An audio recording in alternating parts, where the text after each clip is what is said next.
تاکہ آپ کے پاس الفاظ کا ذخیرہ ہو سکے، آپ زیادہ سے زیادہ الفاظ سے واقف ہو سکیں، آپ کو مترادف الفاظ یعنی ہم معنی الفاظ جو ہیں، ایک ہی معنی رکھنے والے الفاظ سے آپ واقف ہو سکیں کہ مختلف جگہوں پر آپ اس لفظ کو ایک ہی معنی میں استعمال ہونے والے جو مختلف الفاظ ہیں ان کو مختلف انداز میں استعمال کر سکیں۔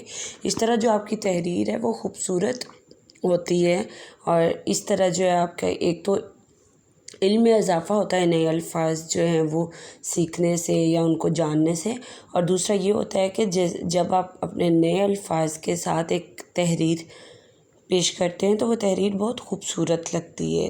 اس لیے آپ کوشش کیا کریں۔ اب بہت سے بچے کوشش کریں گے کہ یہاں پر اپنے کسی بڑے کو کہیں گے کہ آپ مجھے اس کا آسان لفظ بتا دیں، یا اکثر والدین بھی ایسے ہی کرتے ہیں کہ وہ خود اپنے بچے کو کہتے ہیں آپ یہ یاد ہی نہ کرو، یہ مشکل ہے، رکو میں آپ کو اس کا آسان لفظ بتا دیتا ہوں۔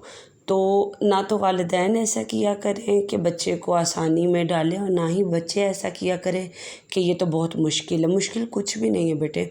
دیکھیں، جب آپ نئی چیزوں کو سیکھنے کی اپنے اندر وہ رکھیں گے، ایک لالچ رکھیں گے، یا آپ اپنے اندر ایک جذبہ رکھیں گے کہ مجھے نئی چیزیں سیکھنی ہیں، تبھی آپ نئی چیزوں کو سیکھ پائیں گے۔ اور جتنا زیادہ آپ نئی چیزوں سے واقف ہوں گے اتنا ہی آپ کے علم میں اضافہ ہوگا، اتنی آپ کی جو لکھی ہوئی چیز ہے یا آپ کی بیان جو آپ کر رہے ہیں، جو بول رہے ہیں یا جو تحریر یا لکھ رہے ہیں، تو دونوں صورت میں آپ کی چیز خوبصورت دکھائی دے گی۔ ٹھیک ہے، اس لیے کوشش کیا کریں نئے الفاظ سیکھنے کی۔ ٹھیک ہے جی۔ عارضہ کا مطلب ہے بیماری۔ تو یہاں پر کیا ہے،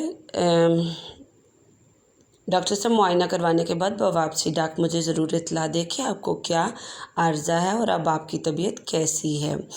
میری اللہ سے دعا ہے کہ آپ کی شفقت اور محبت کا سایہ ہمیشہ ہمارے سروں پر قائم رکھے اور اللہ آپ کو جلد صحت عطا فرمائے، آمین۔ اب خط کے جواب میں دیر نہ کیجیے گا۔ ابو جان کی خدمت میں سلام والسلام، آپ کی بیٹی۔ یہاں پر اب آپ جو اختتامی جملہ ہم لکھیں گے کہ گھر میں جو بھی جس کو بھی آپ سلام کہنا چاہ رہے ہیں ان کو سلام کہتے ہوئے والسلام پر آپ اختتام کریں گے، اور پھر آپ اپنا رشتہ لکھیں گے کہ آپ کا کیا رشتہ ہے۔ تو آپ کا کیا رشتہ ہے امی سے؟ آپ ان کی بیٹی ہیں، آپ کی بیٹی۔ پھر نام کی ہیڈنگ دیتے ہوئے آپ یہاں پر اپنا نام لکھیں گے، خالی جگہ نہیں چھوڑیں گے، اپنا نام لکھیں گے۔ اس کے بعد جو آخری حصہ ہے خط کا وہ کیا ہے؟ پتہ۔ پتہ لکھیں گے، پتہ میں کیا لکھیں گے؟ فیصلہ آباد۔ ٹھیک ہے، ہیڈنگ لازمی دیا کریں نام کی بھی اور پتہ کی بھی۔ ٹھیک ہے جی۔ تو یہ خط جو ہے یہ آپ اسی طرح لکھیں گے اور اس خط کو ہی آپ یاد بھی کریں گے۔ ٹھیک ہے، یہ میں نے پہلی ویڈیو میں آدھی اس کی بنی اور میں نے اب یہ دوسری ویڈیو بنائی ہے۔ وہ ہوا یہ کہ اچانک جو ہے بجلی چلی گئی، اس وجہ سے یہ پھر وہیں سے میں نے شروع کی۔ تو یہ میں ویڈیو کا دوسرا حصہ یعنی 2 حصوں میں آپ کو اس کی یہ ویڈیو جو ہے خط کی بھیج رہی ہوں۔ ٹھیک ہے، تو آپ نے پریشان نہیں ہونا، اور اس خط کو آپ نے اپنی کاپی پر لکھ کر اسی کو آپ نے یاد بھی کرنا ہے۔